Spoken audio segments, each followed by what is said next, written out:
know, like teaching birds how to do tricks or playing with penguins or something. I don't know. or voicing a cat in Fairy Tale. Yeah. Or voicing a bird. Yeah. Or voicing it all comes from somewhere, you guys. Or voicing a bird in Toriko. Oh, yes. Penguin, a wall penguin. Oh, yeah. And lovely one, too. So, let me just say real out the quick.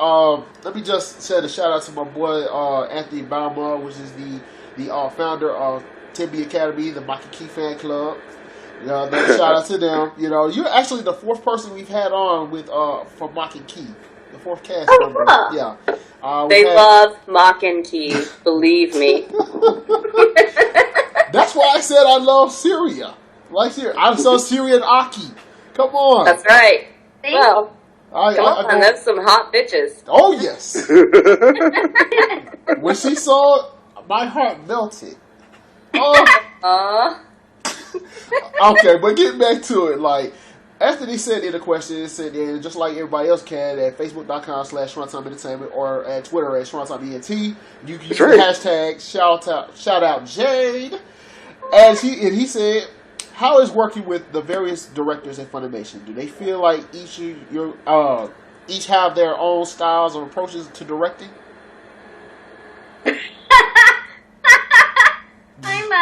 I'm getting a zip your lip from Heather over there. But I mean, you know, any director you work with, not just voice directors, they're all going to have a different approach. They're all going to have a different way that they like to do things. I've been blessed and lucky enough to work with all of them and continue to work with all of them. So I try and keep, you know, a good relationship with them, but it's all going to be different. And it all depends on the show as well. So, you know, it just depends on what kind of work you're doing. You know, if it's a film, if it's something really funny, really sad, really crazy and raunchy, you know, you never know. But they all cross genres and they've all done it all. So they're well versed in how to direct all those styles of anime. I know that, I know when, you know what I'm saying, or a lot of the ADR directors and a lot of voice actors that, you know, do the ADR directing, the line directing, and, you know, all the script writing, you guys put a lot of passion into it, a lot of creativity into what a lot of these anime put into it, and just excitement to it is just be so amazing.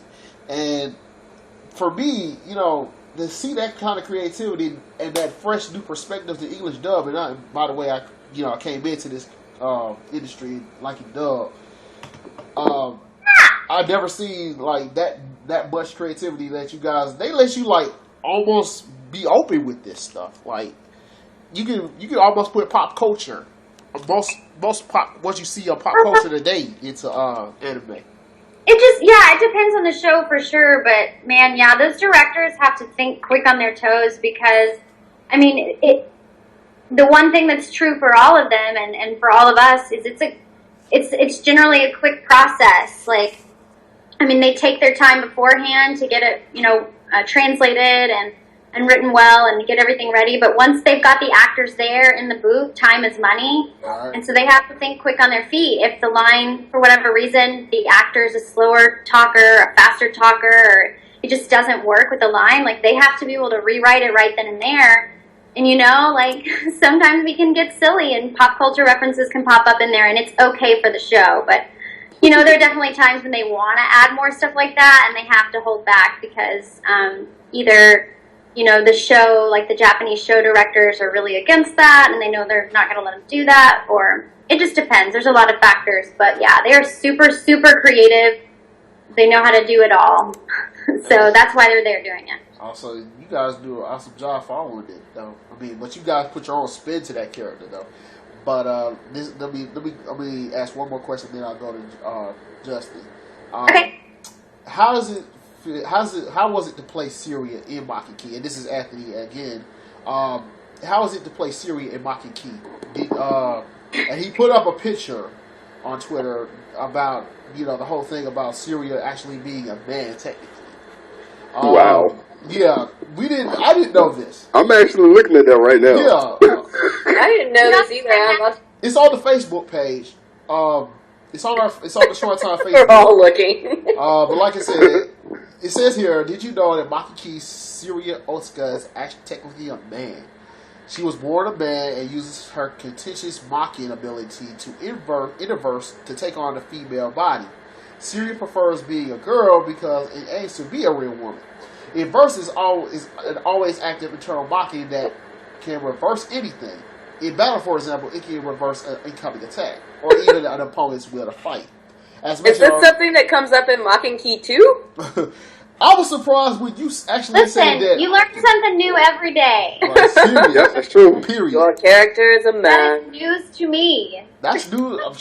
Well, okay, this kind of sort of half goes into, and then we're going to go to Justin, but a question that I will name him, sorry, but that Roderick Allen was asking, which is basically, is it fun for you to voice a majority of young female characters, which I know now we're talking about men and young female characters, which is very interesting. But I think that's a good question, and is that something that you really enjoy? I know I saw you in Enron, and you were still a young character. Like, you do that really well. Listen, I know my type, and I'm not afraid of it. Like, I embrace it. Like, I wanna get that job. Like, and it is really fun, and I sound, I have a natural sound that's like that, and I guess for whatever reason, I think because, honestly, maybe it's because of the way I look and how I've never really looked my age. Like, I can slip back into that really easily. I'm cast that way a lot, so it's old shoe for me, and I really enjoy it. It's super fun, and I'm super grateful that the anime industry has so many young girls for me to voice. Yeah, exactly. Yay! Hey, for real, there's not a shortage of anime ladies around here. Thank you, anime creators. Yay! Thank you, Anime Kami. Yeah, for real. But Justin, you got a question for Jade, don't you?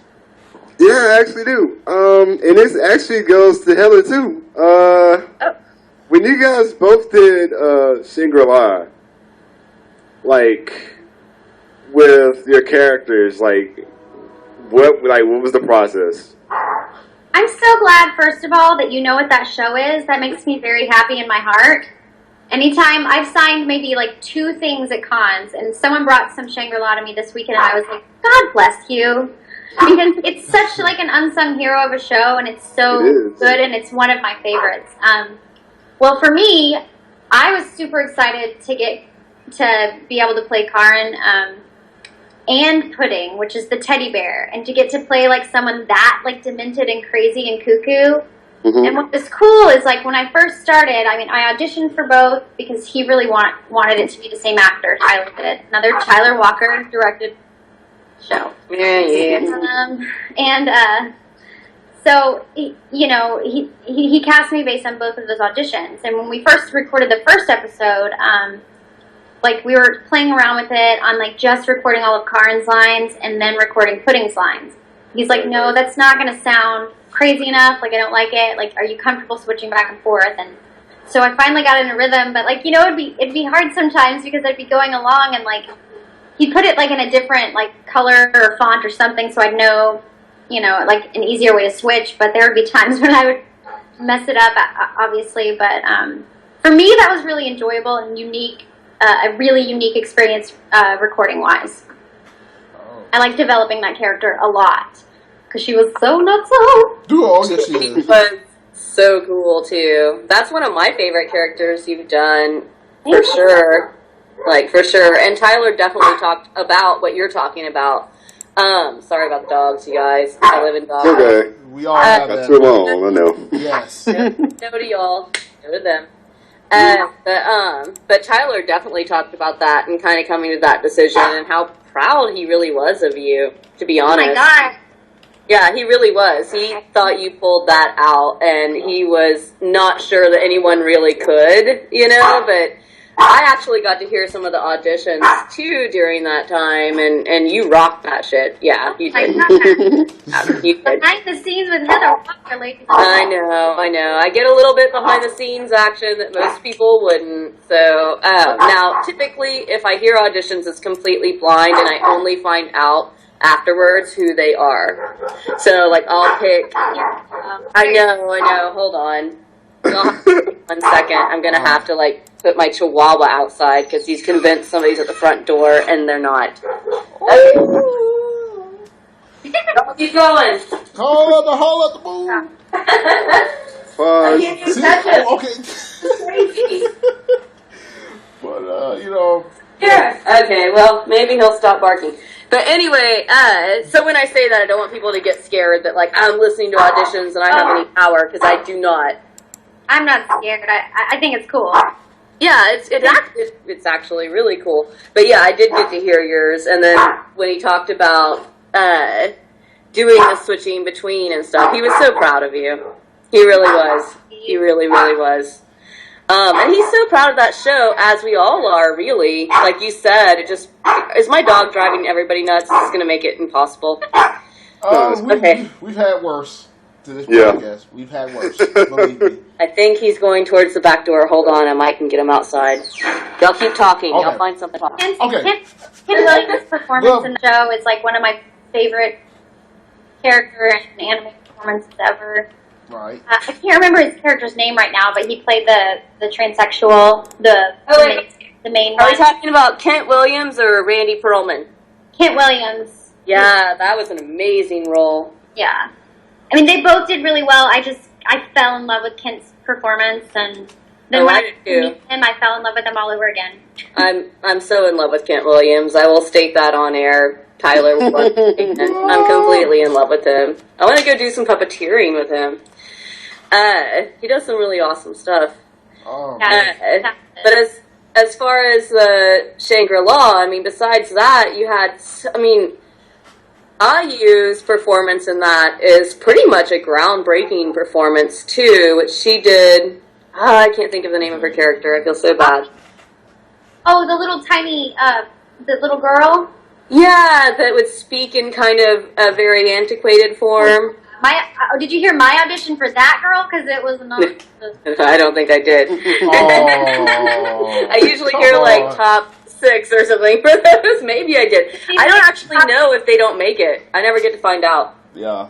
But I mean, I know it had to be a great Shakespearean or Elizabethan speak. It was. Yeah, that's really, really tricky, especially with flaps. I can't even imagine. Yeah, and then in that role, I just basically screamed, which was Hiriko, and that's something that I love. So it was to me the best thing. It was the best thing I've done. Every time I was like, how does she do that?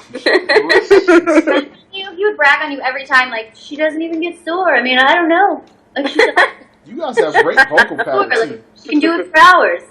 I'm like, I bet they can.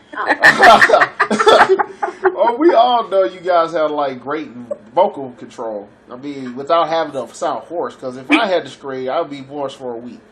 So you guys, you pull it off right. We all saw the picture of you doing Haruka, Heather. It was great. So, thank you. Of course. But of course, I know, Jay's pressed for time, so I'm going to ask one more question. Okay. But it's a funny one. Darrell, who is also Okami Kitchen-sama, who is a love member here at the Shrine, wanted to know if you will bake him a chocolate cake infused with rum. If I'll make him what? A chocolate cake infused with rum. That's a crazy question. I don't know him. But he said if not, you can fake a bake and just buy him some biscuits from Mickey D's. Okay, I'll buy him some biscuits. I'll throw in some gravy. We were just thinking about this question. He was just it's funny for him to just go ahead and just act the fool. I do like baking, but I've never infused anything with alcohol. Heather's. You usually do that in the cream so you don't cook it. So it gets them drunk. See, listen to this girl. She knows. Oh, yes. That's the best way to do it. That's why we need to party. I mean, if you want to get drunk, Oh, yeah.